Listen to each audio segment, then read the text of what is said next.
Llegamos hoy, amigo oyente, al capítulo 37 de Jeremías, y aquí entramos a una nueva sección, la tercera sección de este libro de Jeremías. Aquí se le da énfasis a lo histórico. Es como si Jeremías estuviera diciendo ahora, yo les advertí. Pero él está demasiado envuelto en lo que está sucediendo. Él está aplastado, él ha sido quebrantado por el mensaje que ha tenido que dar, y ahora él ve que esto se cumple, y que la ciudad que él ama, y la gente que él ama, y también la nación que él ama, va a la esclavitud, y que la ciudad es destruida. De manera que esto no es un yo les advertí de parte de Jeremías, sino que es el corazón quebrantado de un hombre que estaba envuelto en este programa de Dios. Y él está revelando a Dios. Él es un testigo de Dios. Y si usted quiere saber cómo se siente Dios en cuanto a todo esto, mire las lágrimas en el rostro de Jeremías.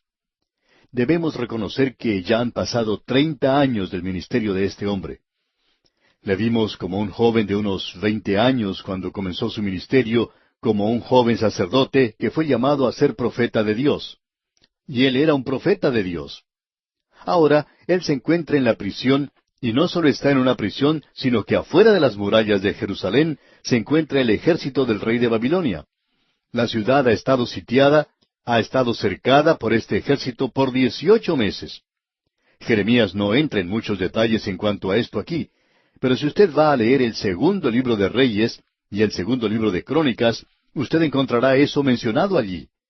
En realidad, este mismo libro de Jeremías, en el último capítulo, o sea, en el capítulo 52, habla de esto. Y probablemente nosotros mencionemos algo de eso en esta sección en que nos encontramos. Ahora, en los capítulos 37, 38 y 39, tenemos la caída de Jerusalén. Y queremos tocar estos capítulos hoy. Y en el capítulo 37, vemos a este hombre que es puesto en la prisión. Él fue colocado en la prisión porque él le había dicho al rey que no debía hacer una alianza con Faraón y que tendría que rendirse a Babilonia. Y este hombre casi hace lo opuesto a lo que Dios le había dicho que hiciera. Y nos referimos a Sedequías.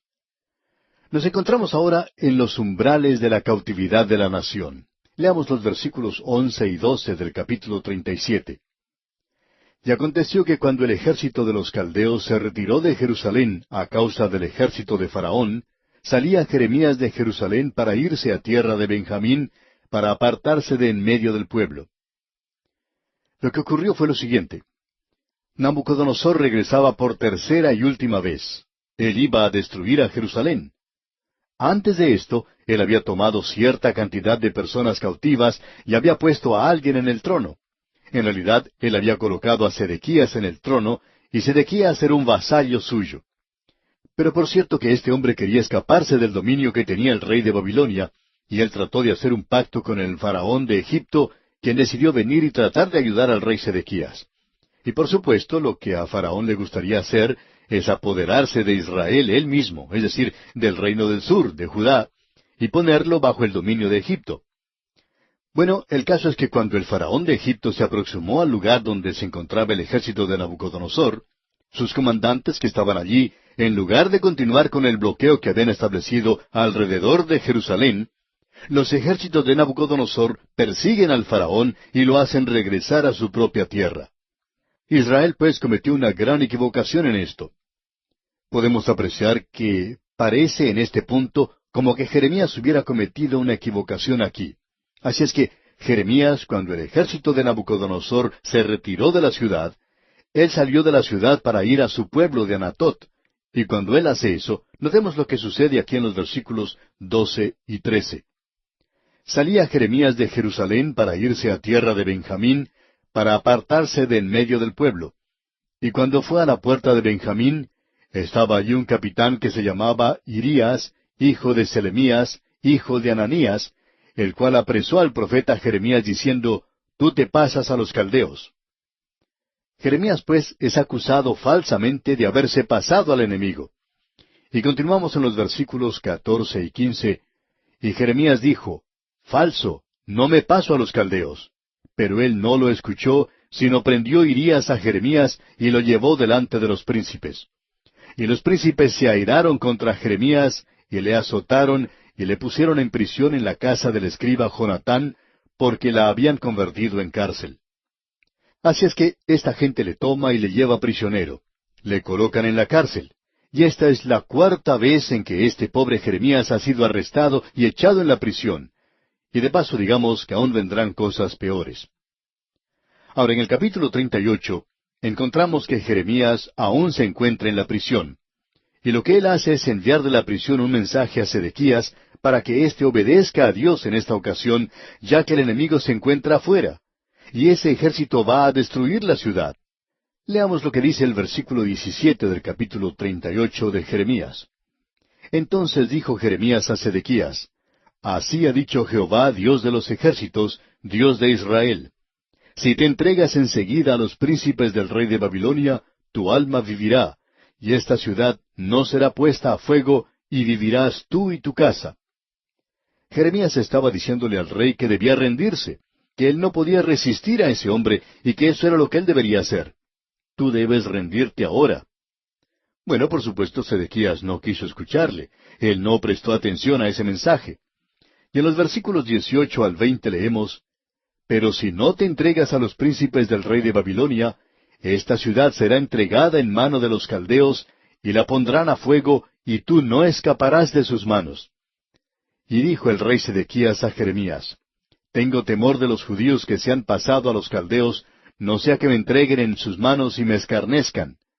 Y dijo Jeremías: No te entregarán. Oye ahora la voz de Jehová que yo te hablo, y te irá bien y vivirás. Usted se da cuenta que este hombre Sedequías estaba muy envuelto en las cosas que estaban sucediendo. Y ya que él era un cobarde tratando de hacer paz con todo el mundo y tratando de complacer a todos, él era un político muy típico, y como resultado de esto no complacía a nadie. De manera que él había colocado a esta nación en una gran dificultad. En los versículos 21 y 22 de este capítulo 38 de Jeremías leemos: Pero si no quieres entregarte, esta es la palabra que me ha mostrado Jehová. He aquí que todas las mujeres que han quedado en casa del rey de Judá serán sacadas a los príncipes del rey de Babilonia, y ellas mismas dirán: Te han engañado, y han prevalecido contra ti tus amigos. Hundieron en el cieno tus pies, se volvieron atrás. Este es un cuadro muy interesante que se nos presenta aquí, y no tenemos tiempo para desarrollarlo completamente. Pero si usted lee a través de estos versículos, descubrirá que el estado o la condición de la mujer en esa época era muy corrupto, y como resultado, cuando el estado o la condición de la mujer llega a ser corrupto en cualquier nación, existe muy poca esperanza para ella en el plano moral. Y eso es exactamente lo que tenemos aquí. Pero este es el mensaje que el profeta da. Es un mensaje que el rey no toma en consideración. Este hombre Sedequías ni siquiera escucha algo que le dice Jeremías. Él aún escuchaba lo que decían los profetas falsos. Entonces tenemos en el versículo 28 del capítulo 38, Y quedó Jeremías en el patio de la cárcel hasta el día que fue tomada Jerusalén, y allí estaba cuando Jerusalén fue tomada. Usted ha podido apreciar que lo mencionado a través de este capítulo es en su mayor parte algo histórico. Llegamos ahora al capítulo 39, y aquí encontramos esta cosa tan terrible que sucedió. En los primeros 2 versículos de este capítulo leemos: En el 9º año de Sedequías, rey de Judá, en el mes 10, vino Nabucodonosor, rey de Babilonia, con todo su ejército contra Jerusalén, y la sitiaron.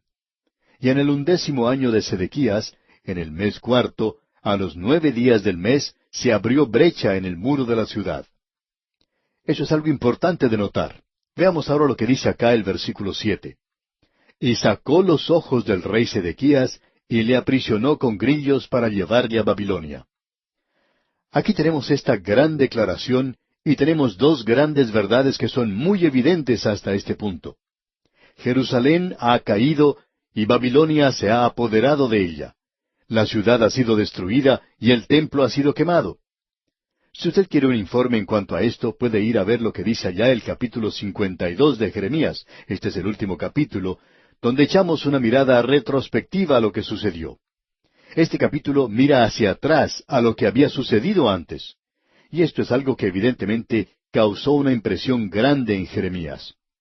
Vamos pues a este capítulo 52 de Jeremías y leemos en los versículos 4 y 5: Aconteció, por tanto, a los 9 años de su reinado, en el mes 10, a los 10 días del mes, que vino Nabucodonosor, rey de Babilonia, él y todo su ejército contra Jerusalén, y acamparon contra ella, y de todas partes edificaron contra ella baluartes.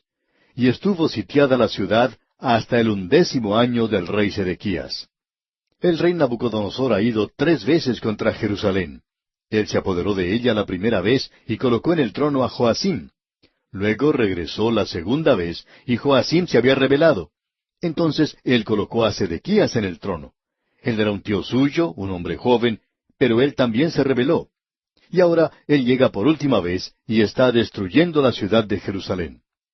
Aquí en este capítulo tenemos un informe de todo lo que ocurre, lo cual no vamos a leer ahora, pero es un cuadro bastante horrible de cómo él se apoderó de la ciudad y se llevó cautivos a cierta gente del pueblo, y al resto de la gente pobre de la ciudad dejó allí.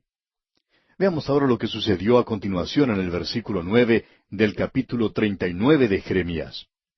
Y al resto del pueblo que había quedado en la ciudad, y a los que se habían adherido a él, con todo el resto del pueblo que había quedado, Nabuzaradán, capitán de la guardia, los transportó a Babilonia.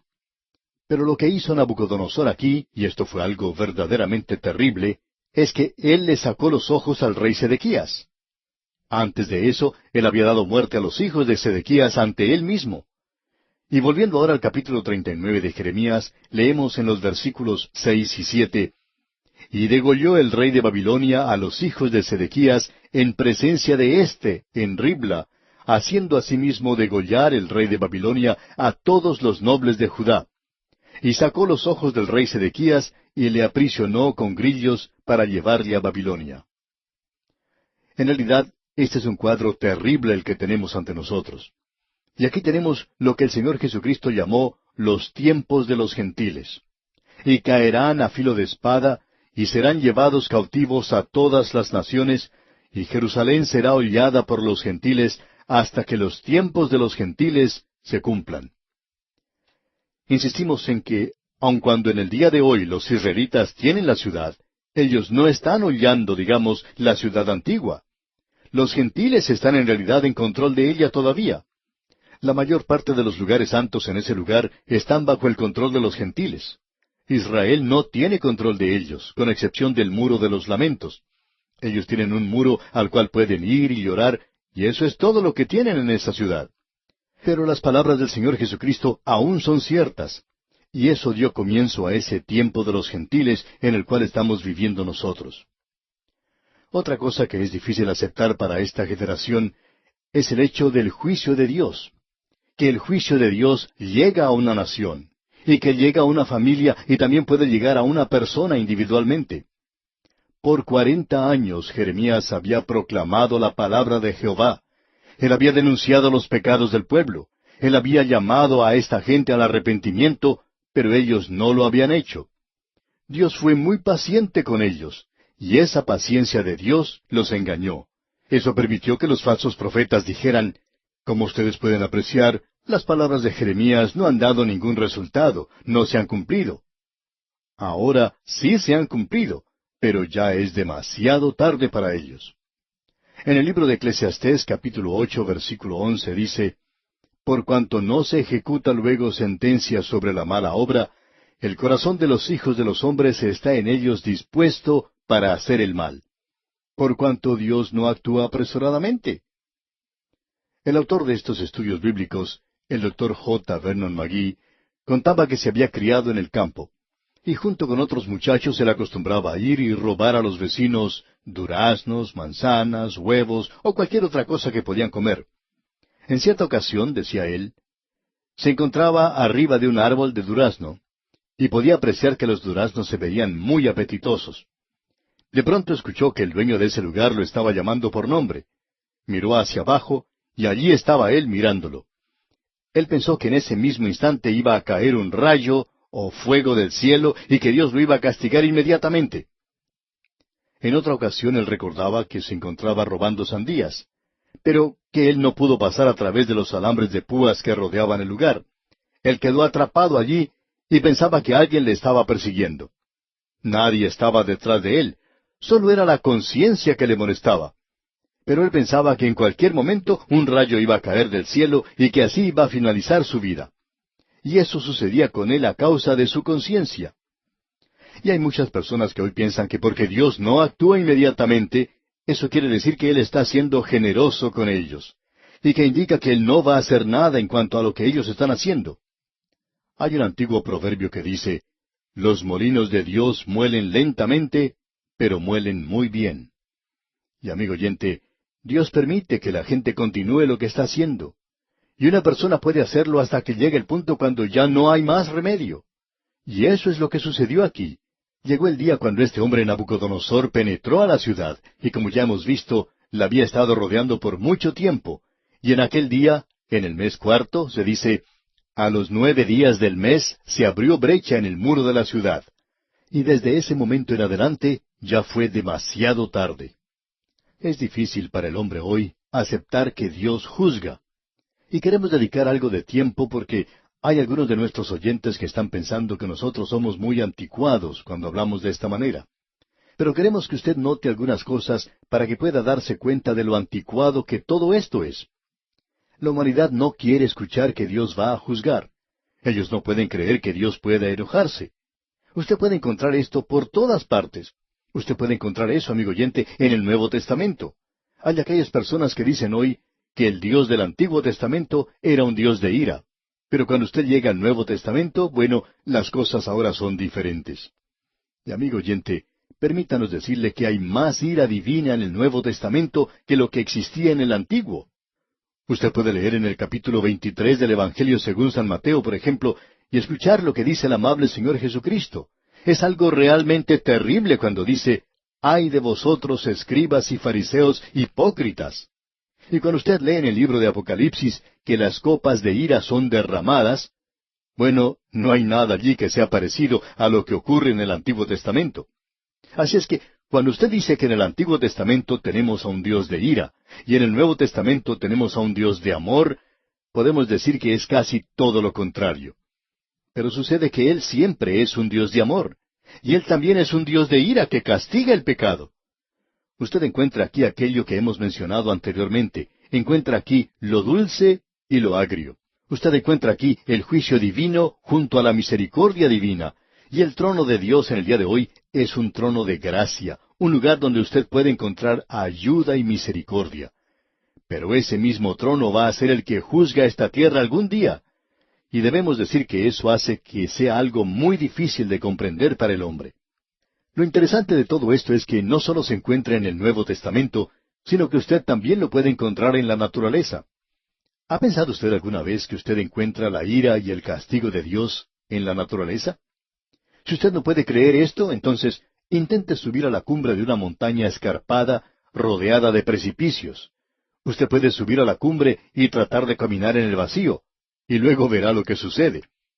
En la naturaleza existen ciertas leyes que son inexorables. Amigo oyente, si usted las obedece, lo cual es bueno, entonces podemos decir que vivirá. Pero debemos advertirle, si usted rompe esas leyes, entonces usted va a morir. Usted puede pensar en los hombres que fueron a la luna. Pensamos que eso fue un logro tremendo, y así fue. Pero usted sabe que lo que sucedió es que ellos estaban usando las leyes de Dios. ¿Y sabe lo que estaban haciendo? Las estaban obedeciendo. Ellos no estaban desobedeciendo esas leyes, no se atrevían a hacer eso. Cuando partieron hacia la luna, no salieron directamente hacia su objetivo, sino que salieron dirigidos a un lugar donde sabían que iba a estar la luna cuando ellos llegaran a ese punto determinado. No estaba allí en el momento de partir, pero ellos sabían que estaría allí cuando llegaran a ese punto, porque esa es una de las leyes de Dios, la ley que dice que hay cierto movimiento en su universo, y que sigue cierta ley y cierta norma, y si usted lo ignora, como hubiera sido posible para estos hombres, ellos se encontrarían aún en el día de hoy en algún lugar en el espacio y ya no estarían vivos. Y cuando estos hombres llegaron a la luna no dijeron, bueno, ya estamos aquí, quitémonos esta ropa que nos protege y vamos a correr de un lado a otro y a divertirnos. No se atrevían a hacer eso. Ellos tuvieron que reconocer que la ley de gravedad era diferente allí, y que no había aire allí, y que era mejor que ellos obedecieran esas leyes. Y si usted las obedece, amigo oyente, entonces vive. Si usted las desobedece, entonces simplemente muere. ¿Y quién dice eso? Dios dice eso. Dios es un Dios de amor. Y aquí es donde Él dice, yo te he amado con un amor eterno, pero te juzgo ahora porque me has desobedecido. La ira de Dios y el juicio de Dios. Si a usted no le gusta esto, entonces puede dar un paso en el vacío desde algún rascacielos que el hombre haya hecho, y usted descubrirá que Dios tiene una ley de gravedad que obra allí, y que Él no revoca, que Él no va a rechazar eso. Él no va a hacer desaparecer eso para complacerle a usted. Amigo oyente, si usted hace eso, usted descubrirá que allí está esa ley. Y debemos decirle que usted no solo descubrirá que esta es una revelación de Dios en la naturaleza, y que la naturaleza proclama su ira y su venganza y su castigo, sino que también usted puede descubrir esto en la historia humana. La historia humana hace eso. Todo lo que usted tiene que hacer es andar a través del corredor del tiempo y mirar los escombros y las cenizas que quedan de las grandes civilizaciones del mundo. Ellas testifican que Él es un Dios de venganza, un Dios de castigo, un Dios de juicio, y que cuando ellos se apartaron de sus altos ideales y de ese nivel elevado moral a cosas bajas, ellos cayeron y desaparecieron de la escena de la historia humana. Y es hora de que los intelectuales de nuestros países comiencen a leer la historia de la manera correcta hoy, y que descubran que Dios actúa en la historia humana. Quizás parezcamos anticuados al decir estas cosas, pero no nos sentimos mal en cuanto a una posición así, porque Jeremías era igual a nosotros. Y el rey Sedequías era una persona muy obstinada, digamos, y los intelectuales de aquel día, aquellas personas sofisticadas, aquellos que pensaban que lo sabían todo, aquellos que habían dejado a Dios de lado, eran personas muy tontas y testarudas, amigo oyente. Así es que cuando alguien nos llama intelectuales oscurantistas, no sabemos lo que eso quiere decir, pero cualquier cosa que sea, no suena como algo bueno. Así es que, como algunos nos llaman, entonces debemos decir, amigo oyente, que eso no nos preocupa porque nos encontramos en muy buena compañía. En realidad, descubrimos que Dios se encuentra en esa área también. Y aquí vamos a detenernos por hoy, amigo oyente. Proseguiremos con este estudio sobre el libro del profeta Jeremías en nuestro próximo programa.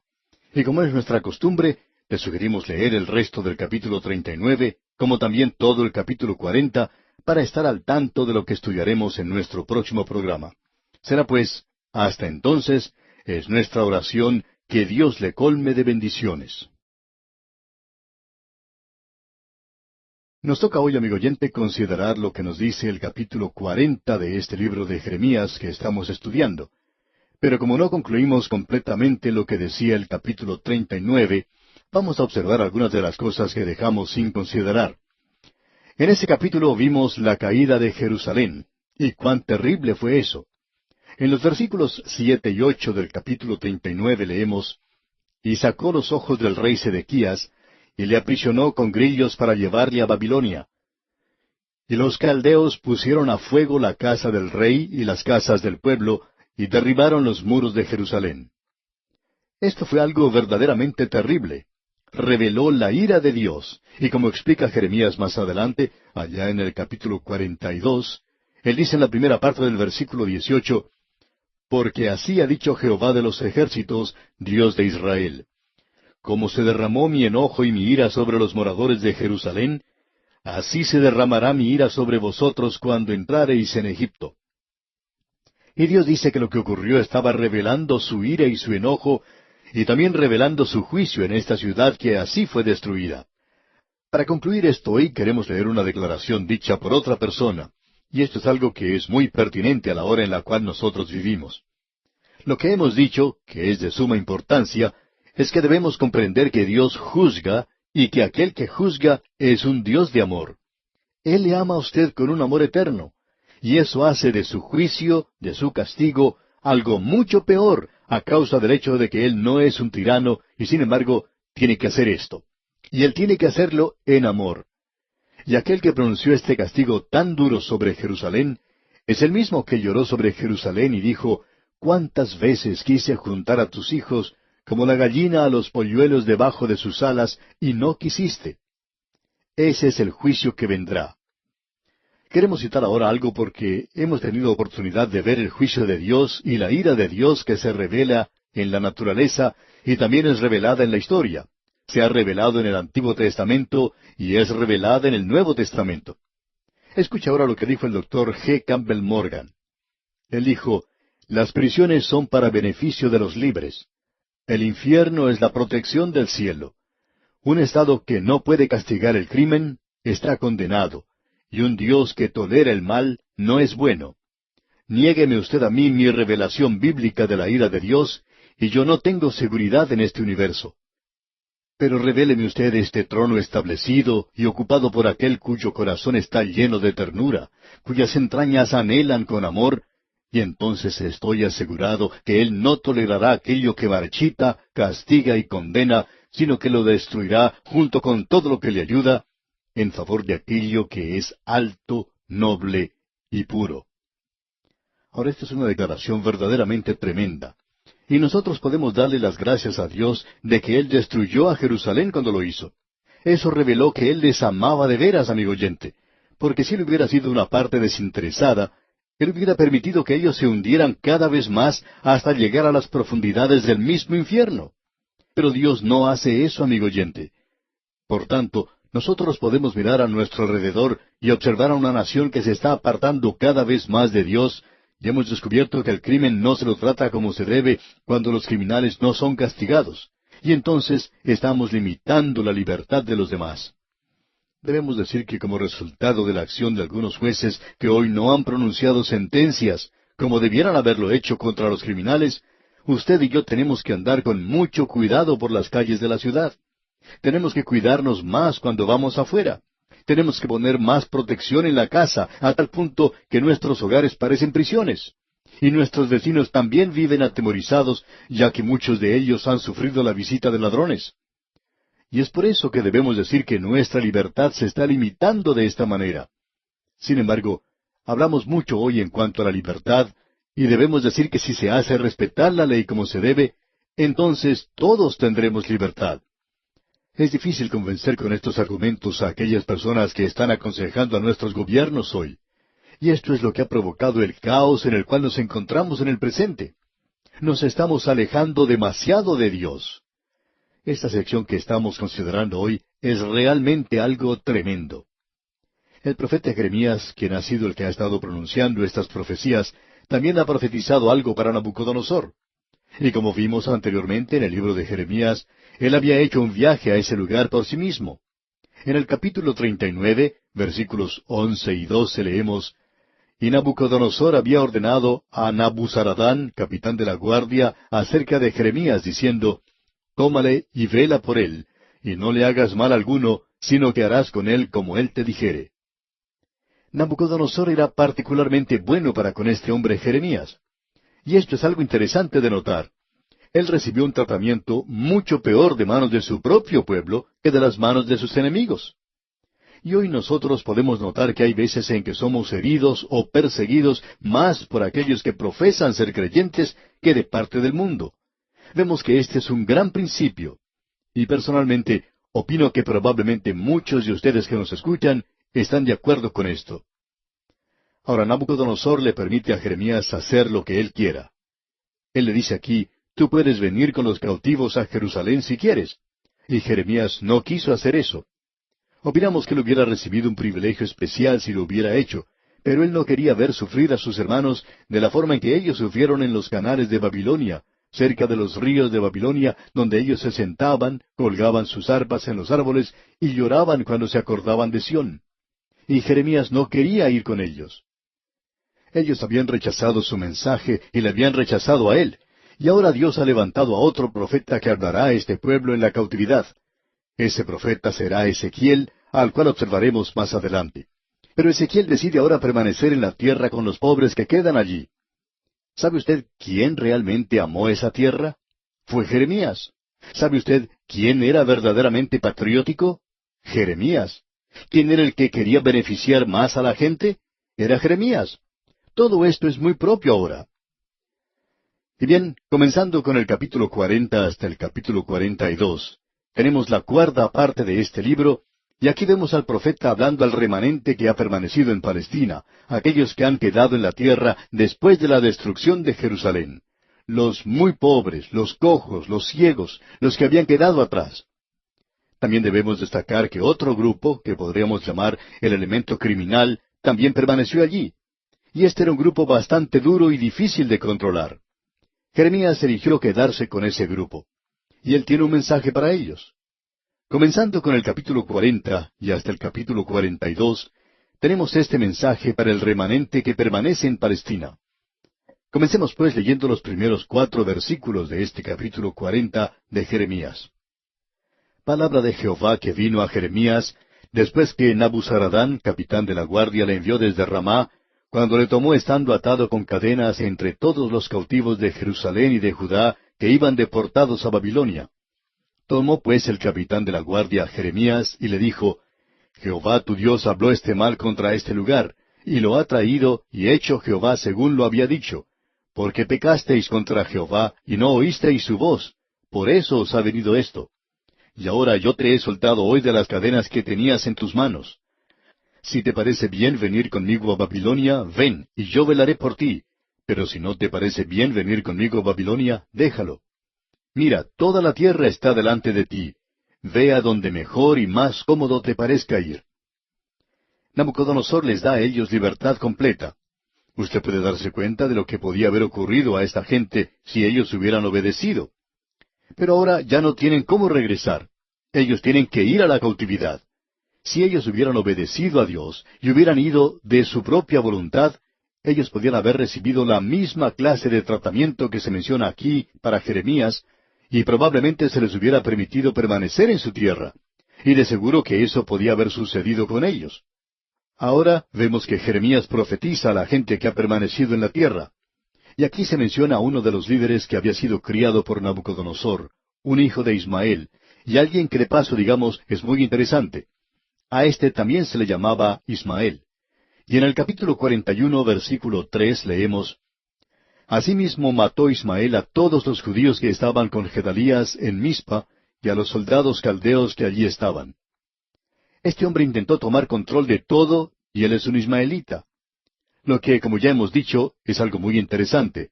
Él era falso, traicionero, y también era un líder, digamos de paso.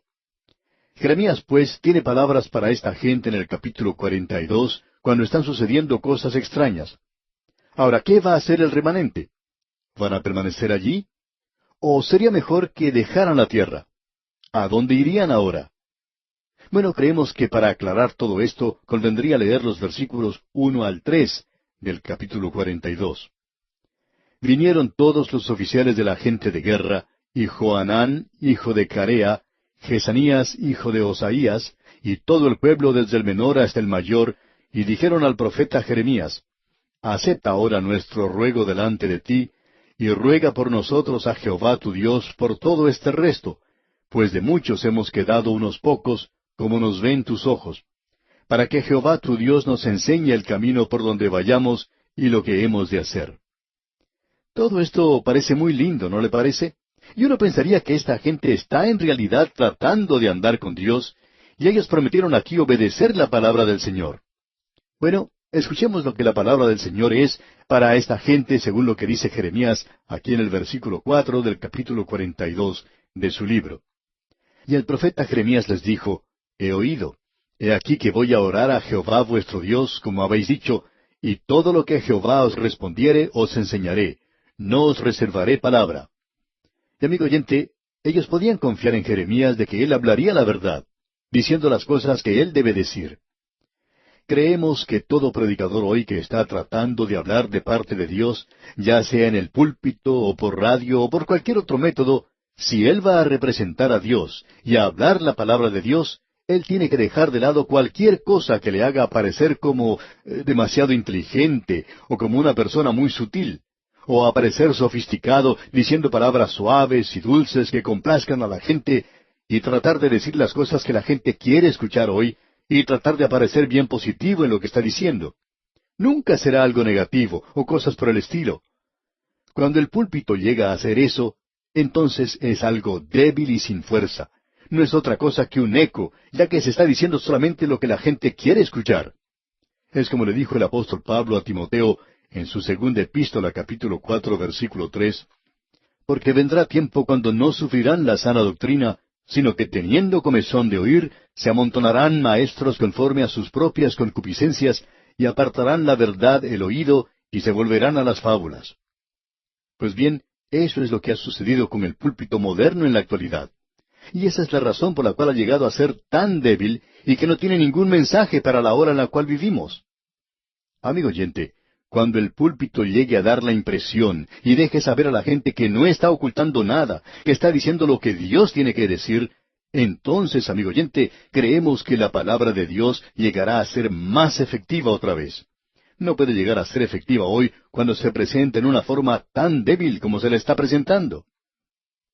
Escucha ahora lo que dicen los versículos 5 y 6 de este capítulo 42 de Jeremías.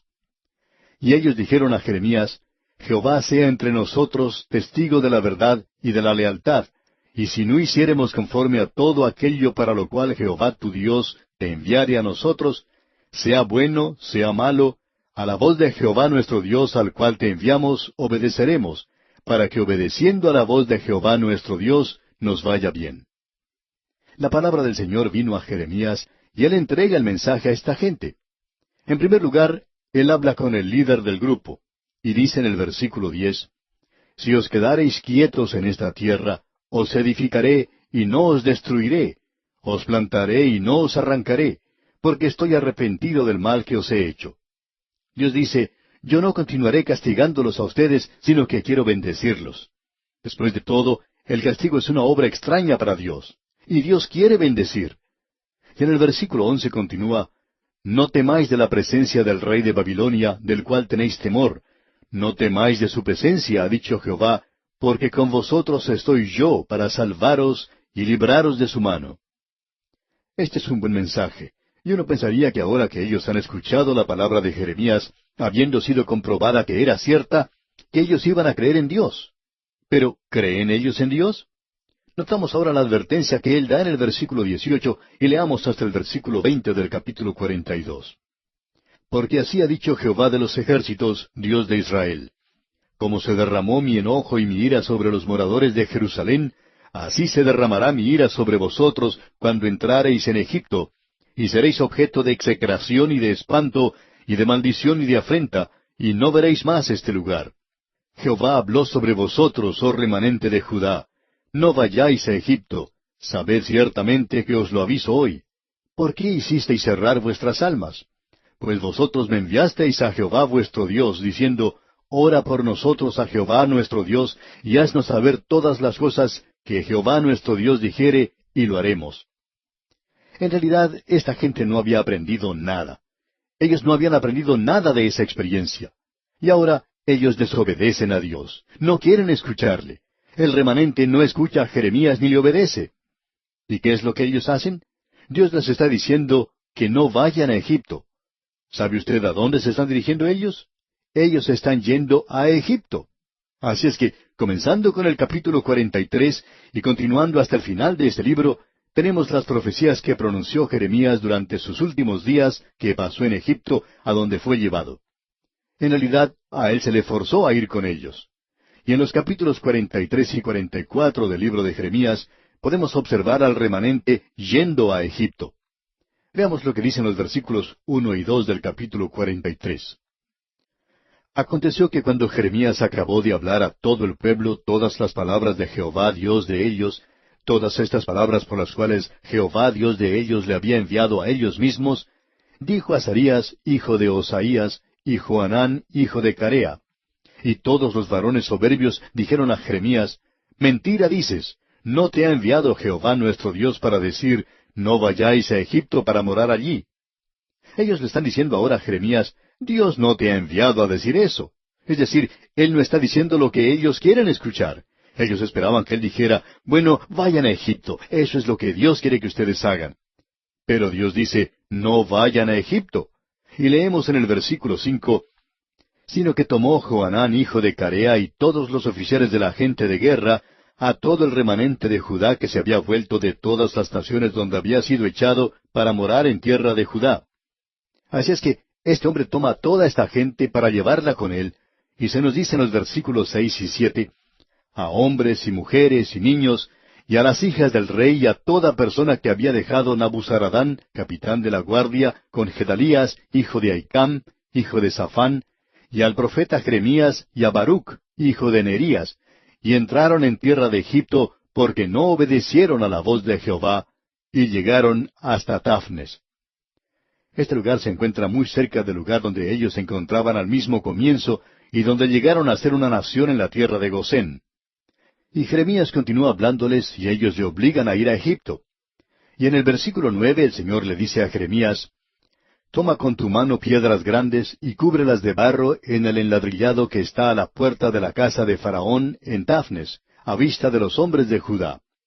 Ellos se encuentran en el ladrillar de Egipto.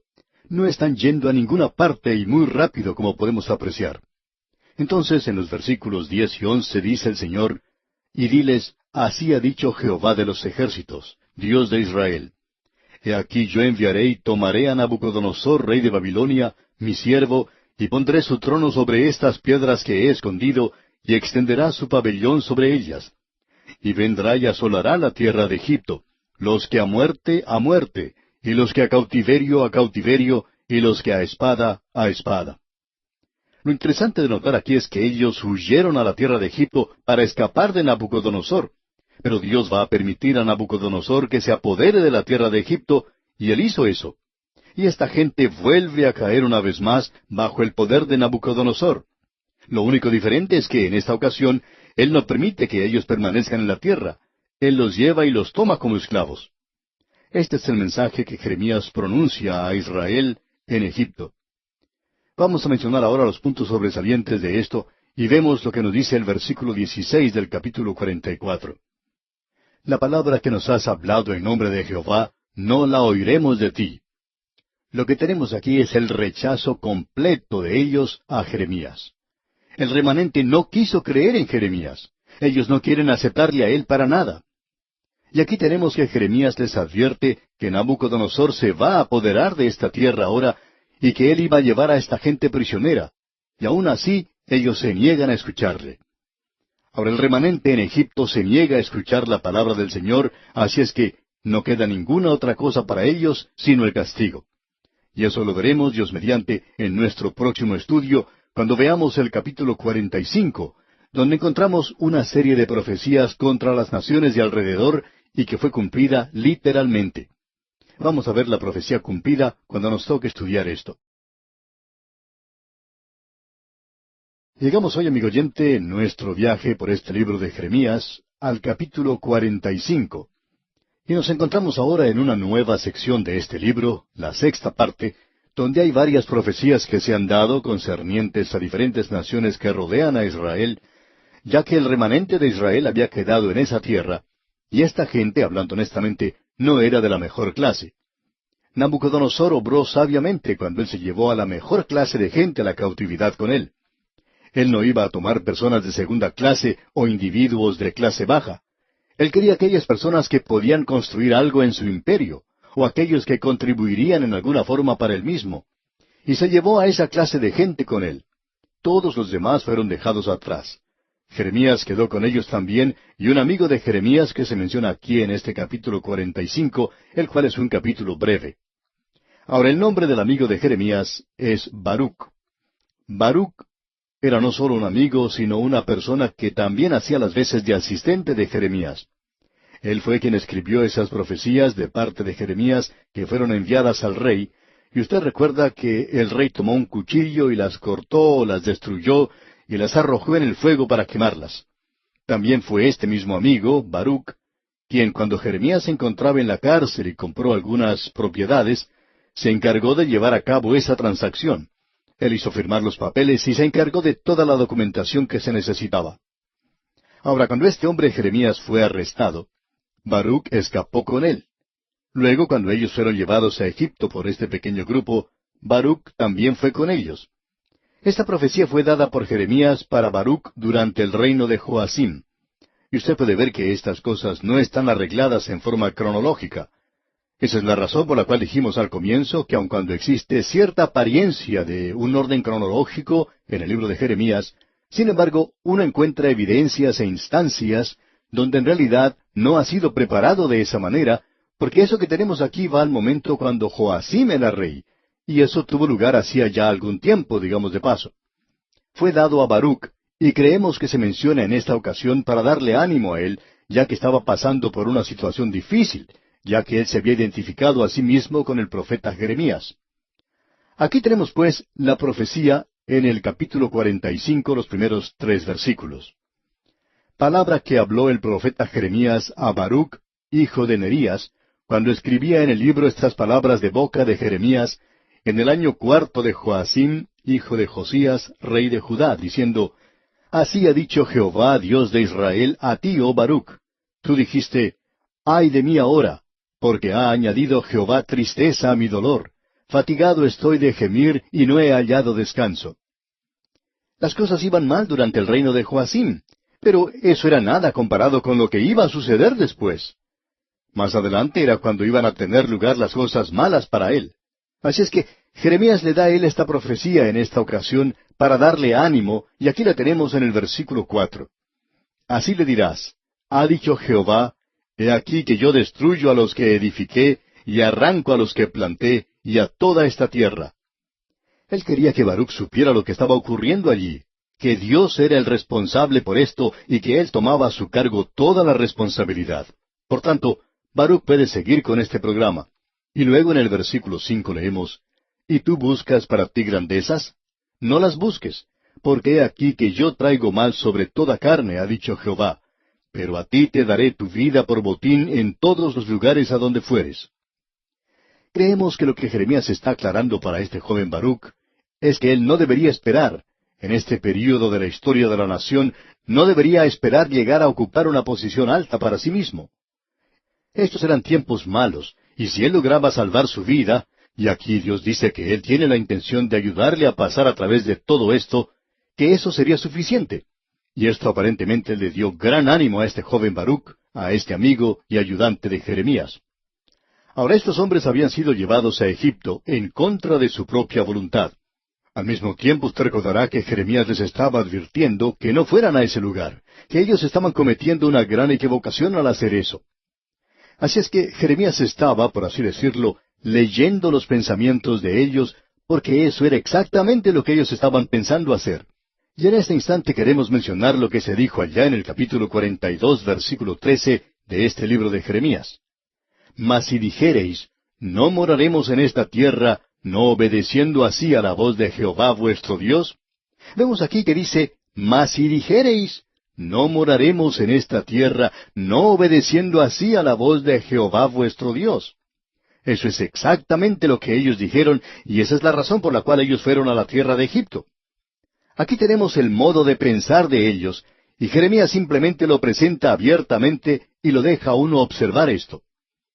Luego en el versículo 14 de este mismo capítulo 42 leemos, diciendo, no, sino que entraremos en la tierra de Egipto, en la cual no veremos guerra, ni oiremos sonido de trompeta, ni padeceremos hambre, y allá moraremos. Aquí tenemos las cosas que ellos iban a tratar de hacer. Entraremos en la tierra de Egipto. Y ellos dan 2 razones por las cuales iban a ese lugar. Iban a este lugar porque podían obtener sus deseos. Aquello que ellos querían, la ambición de sus vidas. ¿Y qué era eso? Bueno, eran 2 cosas. Podemos ir allí porque allí obtendremos pan, tendremos algo que comer. Y también podemos estar en un lugar donde podemos estar en paz, y vamos allí para obtener los deseos supremos de nuestros corazones. Es decir, queremos las cosas fáciles, queremos pan. Ellos tenían un deseo degenerado. Ellos estaban codiciando aquello que era el resultado de la desintegración y del deterioro y de la disolución de la nación de Israel, de lo cual ellos eran parte. Ellos querían paz a cualquier precio, excepto el precio de guerra y del hambre.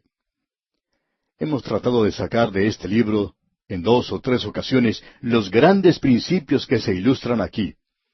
Ya le hemos advertido anteriormente que una de las cosas que nos molesta acerca del libro de Jeremías es que sabemos que nos falta algo. No logramos comprenderlo todo. Y quizá nos molesta un poco la actitud de algunas personas, y hay muchos creyentes, por cierto, que actúan de una forma como para decirnos que ellos tienen toda la verdad, que ya no necesitan aprender nada más.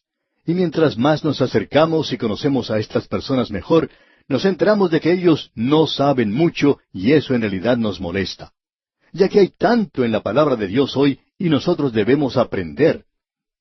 Una de las cosas que esta gente quería, y esto es algo que es muy pertinente para nosotros en este momento, es que ellos querían paz a cualquier precio, excepto el precio de la guerra y del hambre.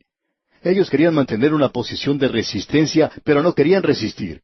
Y esperamos que usted se dé cuenta, amigo oyente, de lo que queremos decir. Si ellos pudieran ir a un lugar donde ya no se escuchara más la trompeta de guerra, donde ya no tuvieran que pelear más, donde ellos pudieran tener todo el pan que deseaban, bueno, eso era todo lo que ellos querían. Esa era la ambición de esta gente. Eso era todo lo que esta vida era para ellos y nada más. Debemos decir que desafortunadamente hay algunos jóvenes que aparentemente piensan o han sido enseñados con una filosofía equivocada en cuanto a la vida, y una filosofía idéntica a la que acabamos de mencionar, y ellos tratan de evitar sus responsabilidades. No quieren ir a la guerra, no quieren luchar, quieren tener las cosas fáciles. Y eso es lo que muchas personas quieren hoy. Y debemos decir, amigo oyente, que esto es algo que nosotros debemos considerar. Y queremos que usted comprenda perfectamente lo que estamos diciendo, porque no queremos que nos entienda mal. Sin embargo, reconocemos que se puede entender mal lo que decimos. Nosotros nos oponemos a la guerra. No estamos a favor de la guerra. Estamos en contra de la guerra. Pero quisiéramos citar lo que dijo William James en cierta ocasión. Lo que nosotros necesitamos en la vida hoy es el equivalente moral a la guerra. Y amigo oyente, quisiéramos que usted comprenda que no estamos defendiendo la guerra, pero insistimos en que se necesita hoy una actitud heroica para el alma completa, para todo nuestro ser y toda nuestra vida, que se sostenga por lo que es correcto, aunque pueda terminar en guerra, antes que por una actitud débil y cobarde, que por evitar la guerra se doblegue ante cualquier iniquidad o avenencia. Aquí tenemos algo que comenzó luego de la Primera Guerra Mundial. Debemos estar listos para la guerra en aras de la paz. Y por esa razón se luchó en la Primera Guerra Mundial para que el mundo fuera más seguro para la democracia. Y lo mismo ocurrió con la Segunda Guerra Mundial. Y se nos ha dado siempre la misma propaganda antigua de que hoy vamos a tener paz en el mundo y que todo tiene que doblarse en esa dirección. Permítanos decirle, amigo oyente, que creemos que esta idea de que debemos estar listos para la guerra, para poder tener paz, y que esa es la razón por la cual debemos luchar para que podamos obtener esa paz, permítanos decirle, y lo vamos a decir con mucho cuidado, que esa es una filosofía que viene del mismo infierno. No creemos que esa sea la posición de un hijo de Dios. Lo importante es que nosotros debemos descansar en decisiones y tomar una posición. No decir que eso puede o va a hacer paz o guerra, sino que debemos tomar una posición por aquello que es justo, correcto, aquello que es verdadero y lo que revela el amor. Y si llega la guerra, debemos confiar en que Dios no va a estar del lado de los grandes batallones o de los grandes ejércitos, como dijo Napoleón, sino del lado de la verdad y de la justicia. Y esa es la posición que debemos tener hoy. Y cualquier otra posición hará que nuestras naciones se rindan. Eso creemos nosotros es lo que es importante. Durante la Primera Guerra Mundial se le preguntó a Robert Dale, ¿cree usted en la paz a cualquier precio? A lo cual él respondió, por cierto que sí, y aún hasta el precio de la guerra. Ahora esperamos no ser malentendidos cuando mencionamos personas como estas. Creemos que es una declaración muy profunda, y hay veces en que puede ser malentendida. Pero cuando una nación se ha hundido a un nivel bajo de un pánico perpetuo para tratar de evitar la guerra, y donde se inclina a hacer cualquier clase de tratado de paz, debemos decir que ese día esa nación ha sido ya perdida. Estas fueron las cosas que llevaron a nuestras naciones a la Segunda Guerra Mundial, y aún hasta hoy no hemos aprendido que debemos mantenernos firmes por aquello que es verdadero. Y permítanos citar aquí, amigo oyente, lo que dijo el doctor Campbell Morgan, de Inglaterra. Dijo él, finalmente llegamos a aquello que es la cosa más desesperada, la corrupción de la conciencia, toda esa delicada sensibilidad ha desaparecido. Ya no hay altos ideales en el objetivo nacional o en el pensamiento nacional. O podemos utilizar una de las palabras más terribles de la Biblia que dice, la conciencia se ha endurecido. Es decir, que ya no palidecemos con temor o nos sonrojamos de vergüenza. Ahora existe el cinismo en lugar de la fe, el pesimismo en lugar de la esperanza, y el utilitarismo en lugar del amor. Y allí el doctor Morgan está citando a John Stuart Mill, quien fue el que tomó esa palabra utilitarismo y formó ese grupo de utilitarios de su día. Y su definición era que aquellos que dicen que el mayor beneficio del mayor número es el verdadero secreto de toda política. Y la moralidad no tiene nada que ver con eso. Eso en el día de hoy es una filosofía, es materialismo. Eso es lo que hace que ganemos más dinero, es lo que ayuda a nuestra economía, es lo que es completamente secular. Y en eso no entra para nada la verdad. Amigo oyente, y la verdad es casi una herejía hoy, y usted nunca se atrevería a traer amor a un asunto de negocios en el presente, y nunca se atrevería a hacer eso. Permítanos decirle, amigo oyente, que cuando llegamos a ese nivel, creemos que es hora de abandonar el cristianismo y decir que vamos de regreso a la selva, y que allí rige la ley de las uñas, las zarpas más afiladas y los colmillos más mortíferos. Eso es, por cierto, la supervivencia de los más idóneos. Entonces, amigo oyente, nos habremos hundido al nivel más bajo posible. Y ese era el problema con esta gente. Jeremías va a darles varias profecías. La primera profecía es contra Egipto. Ya hemos visto esto. Dios dice, ustedes se van a Egipto porque piensan que allí van a tener paz y porque piensan que allí van a tener abundancia. Sin embargo, yo tengo algo que decirles. Ya la guerra está pasando de este lugar a ese país, porque Nabucodonosor se está dirigiendo a Egipto para apoderarse de ese país, lo cual él hizo. Y en el capítulo 46, versículo 17 leemos, allí gritaron, Faraón, rey de Egipto, es destruido. Dejó pasar el tiempo señalado. Ya no se puede confiar en el Faraón. Egipto ha caído. Y la profecía que él da ahora la tenemos en el versículo 19, donde dice, Hazte en seres de cautiverio, moradora hija de Egipto, porque Menfis será desierto y será asolada hasta no quedar morador. Ustedes cometieron una gran equivocación al confiar en Egipto en lugar de confiar en el Señor y creer en Él y obedecerle. Y ahora tenemos una maravillosa profecía en el versículo 27 de este capítulo 46 de Jeremías. Y tú no temas, siervo mío Jacob, ni desmayes Israel, porque he aquí yo te salvaré de lejos y a tu descendencia de la tierra de su cautividad. Y volverá Jacob y descansará y será prosperado, y no habrá quien lo atemorice. ¿Cómo puede alguna persona creer que Dios no tiene nada que ver con la nación de Israel y decir al mismo tiempo que cree en la palabra de Dios? Bueno, no lo sabemos. No sabemos cómo uno puede hacerlo, leyendo el versículo 28 de este capítulo y hacer una declaración como esa. Quizá el problema sea que ellos no han leído el versículo 28. Entonces lo vamos a leer ahora mismo, versículo 28 del capítulo 46 de Jeremías. Tú, siervo mío Jacob, no temas, dice Jehová, porque yo estoy contigo, porque destruiré a todas las naciones entre las cuales te he dispersado. Pero a ti no te destruiré del todo, sino que te castigaré con justicia. De ninguna manera te dejaré sin castigo. Dios dice, yo te castigaré, pero nunca llegaré a destruirte completamente. Así es que, amigo oyente, usted o bien toma en cuenta esto, o no le presta atención. Y ahora tenemos estas profecías contra las naciones que rodeaban a Israel y habían dejado este pequeño remanente. Ellos comenzaron a buscar una nación después de la otra y preguntarse, ¿a dónde deberían ir? ¿En quién podrían confiar? Y algunos de ellos eran enemigos. Y ahora no solo hay una profecía contra Egipto, sino también contra los filisteos, contra Tiro y Sidón. Allí tenemos la profecía en el capítulo 47. Y en vista de que vamos a regresar a esta gente más adelante, seguimos avanzando.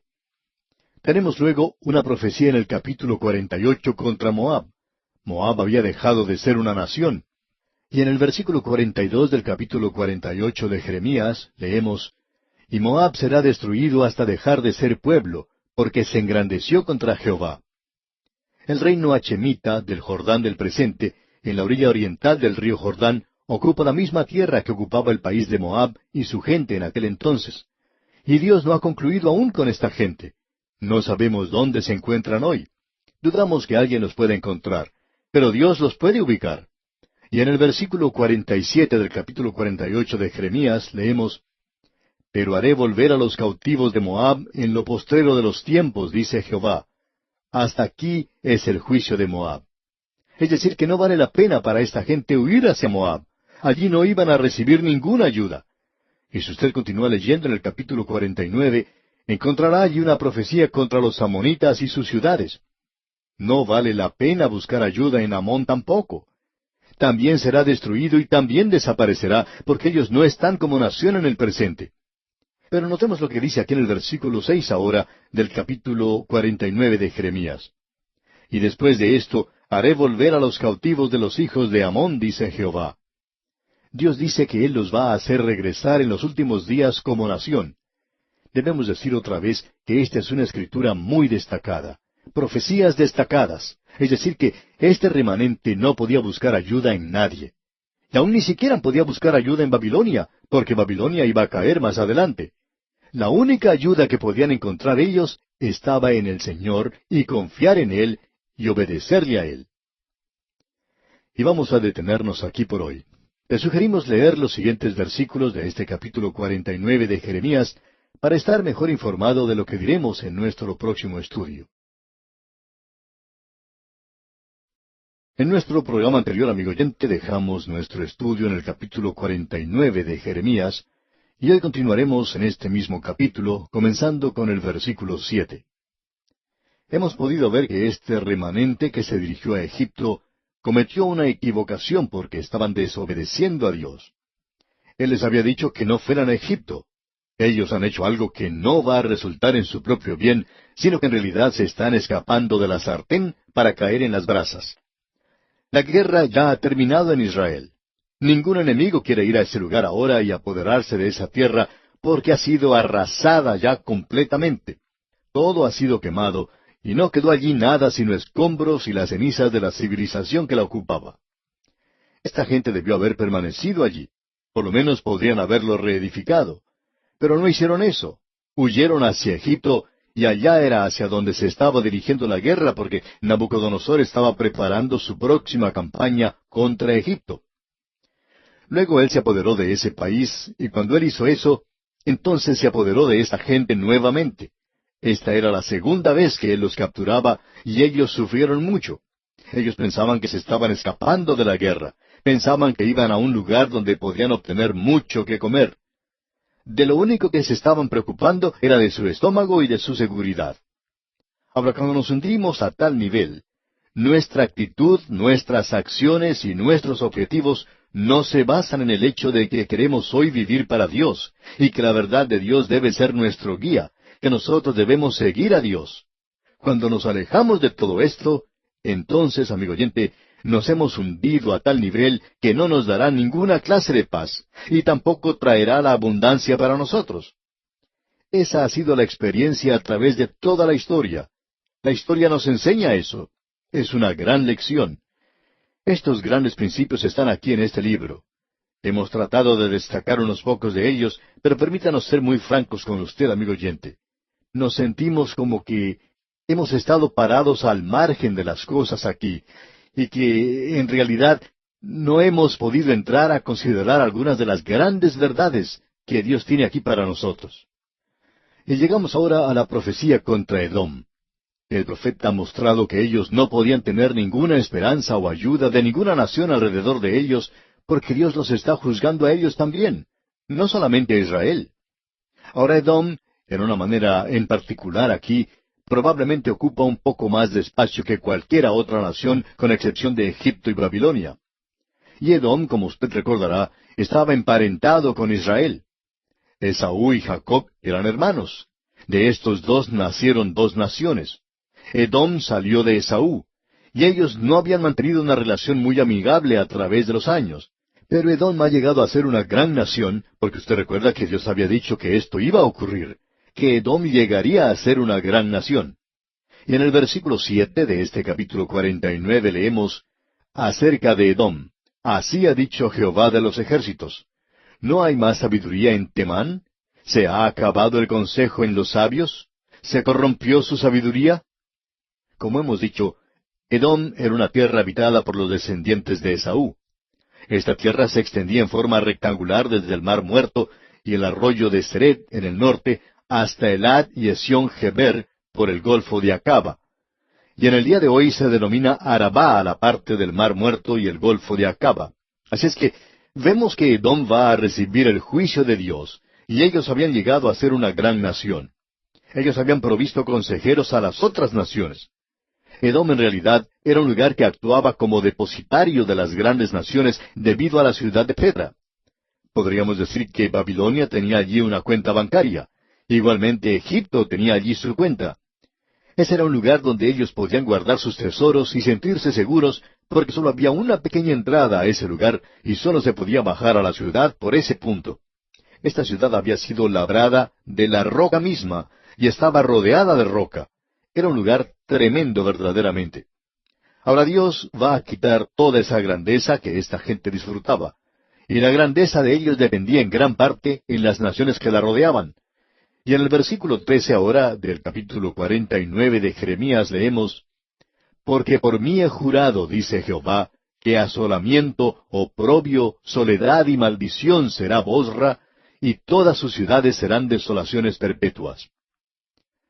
Aquí se menciona a Bosra, y esta es Edom y Petra.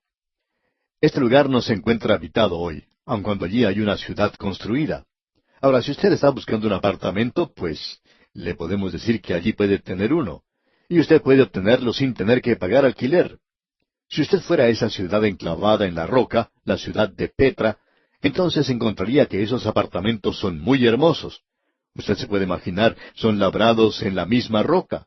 Usted podría mudarse a ese lugar el día de mañana si así lo quisiera. Allí están completamente vacíos.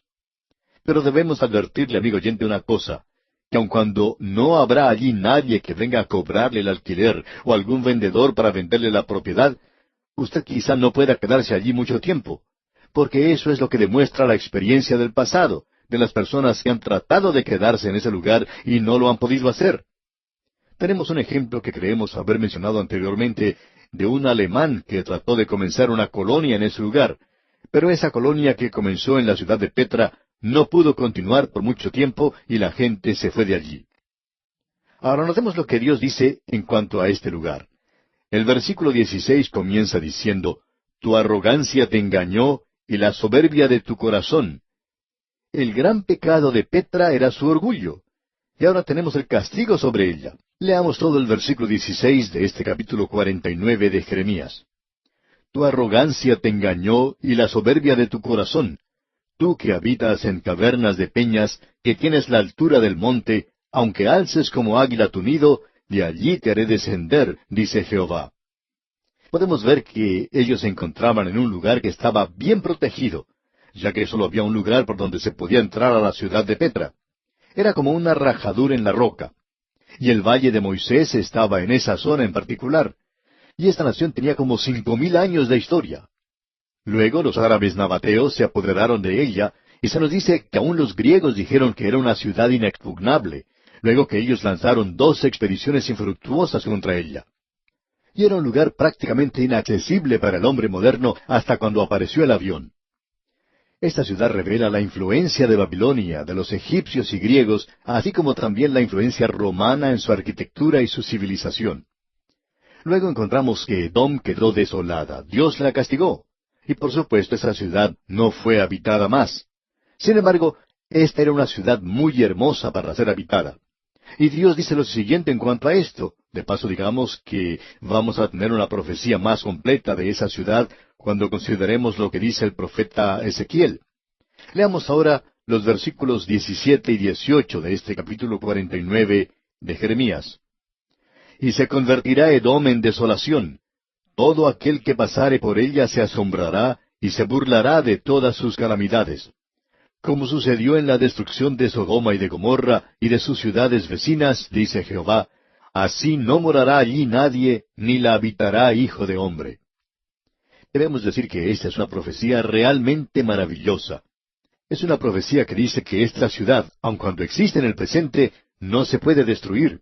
Ha sido labrada en la roca misma, y uno podría ir a vivir allá en el día de mañana si uno quisiera. Pero Dios dice que no se puede habitar en ese lugar, y eso es lo que sucede hoy. De vez en cuando un árabe va y levanta su tienda en ese lugar y pasa la noche, pero sigue su camino al día siguiente. Él no va a permanecer allí por mucho tiempo. Existen algunas razones supersticiosas en cuanto a esto. Y aunque los alemanes no tenían supersticiones y establecieron allí una colonia, ésta no duró mucho tiempo. El hombre lo hizo con la idea de que él podría probar que la palabra de Dios no estaba en lo cierto, porque Dios había dicho, no morará allí nadie, ni la habitará hijo de hombre. Eso no llegará a ser un lugar donde uno pueda morar, aun cuando es una ciudad lista para vivir allí. Y creemos que esto es muy destacado cuando uno lo compara con una ciudad como Tiro. Dios había dicho que esa ciudad iba a ser destruida completamente y que iba a ser arrasada, pero que luego iba a ser habitada después de eso. Y Tiro es una ciudad que está habitada en el presente.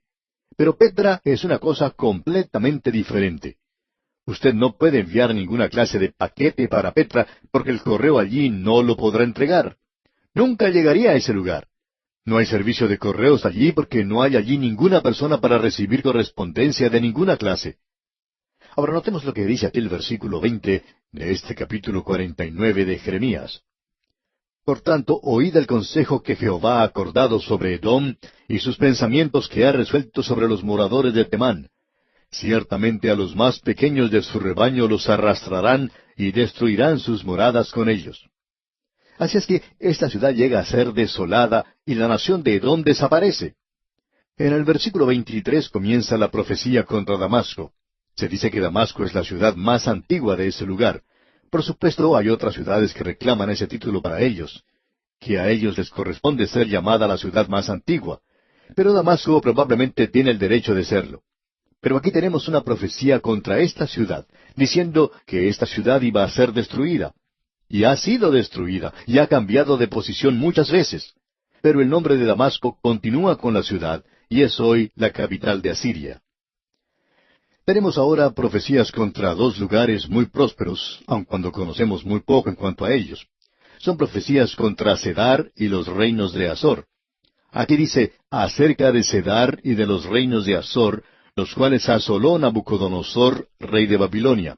Y él hizo eso. Y luego también en el versículo 34 tenemos la profecía contra Elam. Así es que no existe un lugar a donde pueda ir este remanente, porque todas las naciones que le rodeaban están sufriendo la misma suerte de Israel. De modo que este remanente buscó en toda dirección con la excepción de una, hacia arriba. Ellos nunca se volvieron hacia Dios. Pero luego ellos partieron hacia la tierra de Egipto. Y para mí esto ha sido algo extraño de que esta gente siempre haya ido en esa dirección. Abraham fue a Egipto. También es cierto que su hijo Isaac y también su hijo Jacob y asimismo su hijo José. Por supuesto que estos son hijos, nietos, bisnietos y tataranietos. Pero todos ellos están en este linaje y todos ellos fueron a la tierra de Egipto. Allí fue donde llegaron a parar. Entonces encontramos que la nación de Israel una y otra vez hizo la paz con Egipto y podemos decir que aún en el presente están teniendo problemas con ellos.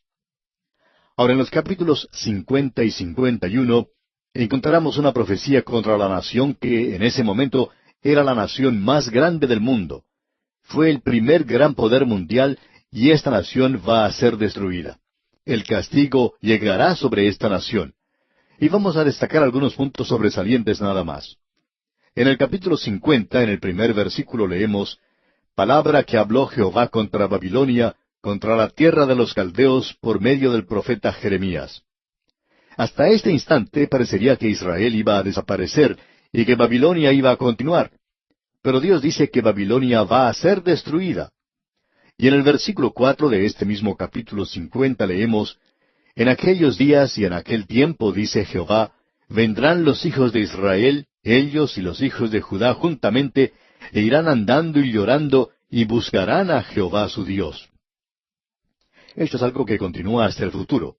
Preguntarán por el camino de Sión, y ellos van a regresar allí, y Dios dice que Él tiene la intención de destruir a Babilonia. Ahora en el versículo 9 leemos, porque yo levanto y hago subir contra Babilonia reunión de grandes pueblos de la tierra del norte. Desde allí se prepararán contra ella y será tomada. Sus flechas son como de valiente diestro que no volverá vacío. Los medos y los persas llegaron y los destruyeron. Fue una maniobra muy inteligente la que hizo ese general Gobrías cuando se apoderó de esta gente y él los tomó prisioneros. Esta es una declaración realmente tremenda, que los medos y los persas iban a destruir a Babilonia. Y en el versículo 13 de este capítulo 50 leemos, por la ira de Jehová no será habitada, sino será asolada toda ella. Todo hombre que pasare por Babilonia se asombrará y se burlará de sus calamidades. Esa profecía fue cumplida literalmente. Ahora los versículos 17 y 18 de este mismo capítulo 50 nos dicen, rebaño descarriado es Israel, leones lo dispersaron, el rey de Asiria lo devoró primero, Nabucodonosor, rey de Babilonia, lo deshuesó después. Por tanto, así ha dicho Jehová de los ejércitos, Dios de Israel, yo castigo al rey de Babilonia y a su tierra, como castigué al rey de Asiria. Dios castigará a Babilonia. Y ahora se nos dice que ese juicio, ese castigo, llegará en el futuro y que será una destrucción completa. Y leamos el versículo 26. Venid contra ella desde el extremo de la tierra, abrid sus almacenes, convertidla en montón de ruinas y destruidla, que no le quede nada. Y usted puede ver lo que quedó de Babilonia en el día de hoy. Solo es un montón de ruinas. Fue destruida completamente. Y ahora encontramos en el versículo 28 el informe de la destrucción de Babilonia que es anunciado en Sión. Leamos el versículo 28. Voz de los que huyen y escapan de la tierra de Babilonia, para dar en Sión las nuevas de la retribución de Jehová nuestro Dios, de la venganza de su templo. Y esa destrucción se compara con la destrucción de Sodoma y Gomorra. Y si usted lee los versículos 38 al 40 aquí, algo que nosotros no vamos a hacer por ahora, pero usted verá que eso es muy cierto. En el versículo 42 se menciona lo que Gobrías el Medo hizo cuando entró en esa ciudad, y veremos eso más adelante. Leamos pues el versículo 42. Arco y lanza manejarán, serán crueles y no tendrán compasión. Su voz rugirá como el mar, y montarán sobre caballos, se prepararán contra ti como hombres a pelea, oh hija de Babilonia. Y llegará a ser destruida. Y en el capítulo 51, él continúa con esa profecía contra Babilonia. Babilonia va a ser destruida de pronto. Eso lo veremos cuando estudiemos el capítulo 5 de Daniel. Ahora, en el versículo 5 del capítulo 51 de Jeremías, leemos, porque Israel y Judá no han enviudado de su Dios, Jehová de los ejércitos, aunque su tierra fue llena de pecado contra el Santo de Israel. Y el versículo 8 del mismo capítulo 51 dice, en un momento cayó Babilonia y se despedazó. Gemid sobre ella, tomad bálsamo para su dolor, quizás sane. Y eso, por supuesto, fue cumplido literalmente. Y se convirtió en un lugar de desolación perpetua. Dios dice en los versículos 25 y 26 del capítulo 51, He aquí yo estoy contra ti, oh monte destruidor, dice Jehová, que destruiste toda la tierra, y extenderé mi mano contra ti, y te haré rodar de las peñas, y te reduciré a monte quemado. Y nadie tomará de ti piedra para esquina, ni piedra para cimiento, porque perpetuo asolamiento serás, ha dicho Jehová. Esa es la palabra de Dios en cuanto a Babilonia. Y usted puede observar ese lugar hoy. Y él sigue hablando de eso en los versículos 36 y 37. Por tanto, así ha dicho Jehová, He aquí que yo juzgo tu causa y haré tu venganza, y secaré su mar, y haré que su corriente quede seca. Y será Babilonia montones de ruinas, morada de chacales, espanto y burla sin morador. Luego llegamos al capítulo 52, y ya hemos hablado en cuanto a esto, usted recordará, cuando estábamos observando la destrucción de Jerusalén bajo el reino de Joacim. Él fue llevado a la cautividad, y fue el último del linaje de David. Y fue de él que Dios dijo que ninguno del linaje de Conías, Joaquín, ocuparía el trono. Bueno, él murió en Babilonia. Y aquí se nos dice en el capítulo 52, los últimos 4 versículos, versículos 31 al 34, y sucedió que en el año 37 del cautiverio de Joaquín, rey de Judá, en el mes 12, a los 25 días del mes, Evil Merodac, rey de Babilonia, en el año 1 de su reinado, alzó la cabeza de Joaquín, rey de Judá, y lo sacó de la cárcel. Y habló con él amigablemente, e hizo poner su trono sobre los tronos de los reyes que estaban con él en Babilonia. Le hizo mudar también los vestidos de prisionero, y comía pan en la mesa del rey siempre todos los días de su vida.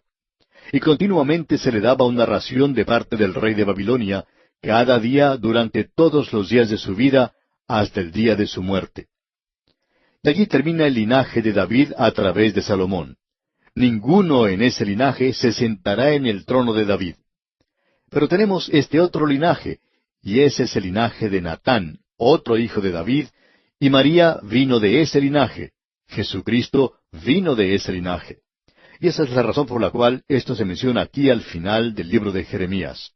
Y bien, amigo oyente, concluimos así nuestro estudio de este libro del profeta Jeremías, y esperamos que cada capítulo de este libro haya sido de mucha bendición en su vida de relación con el Señor.